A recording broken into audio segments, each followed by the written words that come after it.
અરવલ્લી માલપુરના મંગલપુર ગામે થોડા દિવસો પહેલા બંધ મકાનમાં 30 લાખના મત્તાની ચોરી થઈ હતી। બંધ મકાનમાં ચોરી મામલે એસપીને રજૂઆત કરાઈ હતી। પોલીસે શંકાસ્પદ વ્યક્તિની અટકાયત કરી। આમ છતાં પણ કેસ ન ઉકેલાતા ગ્રામજનોએ જિલ્લા પોલીસ વડાને આવેદનપત્ર પાઠવ્યું હતું।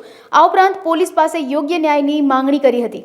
જયેન્દ્રસિંહ ઉમેશસિંહ મંગળપુર મારા ઘરે બંધ મકાનમાં ચોરી થઈ ગઈ એ બાબતે તારીખ 15/1/2024ના રોજ માલપુર પોલીસ સ્ટેશને ફરિયાદ આપેલ છે અને તે સંદર્ભે એ ડોગ સ્ક્વોડ આવેલ અને શકમંદને ઘરમાં પણ એ ઘૂસી ગયેલ અને એને પકડેલ અને સાથે લઈ ગયેલ છતાં જે પરિણામ મળેલ નથી। એટલે માનનીય એસપી સાહેબને રજૂઆત કરવા ગ્રામજનો સાથે આવેલ છીએ અને એસપી સાહેબ પર અમને સંપૂર્ણ વિશ્વાસ છે। સ્થાનિક પોલીસ થોડીક નિષ્ક્રિય બની હોય એવું અમને લાગે છે, એટલા માટે સાહેબને વાત કરવા આવ્યા છીએ।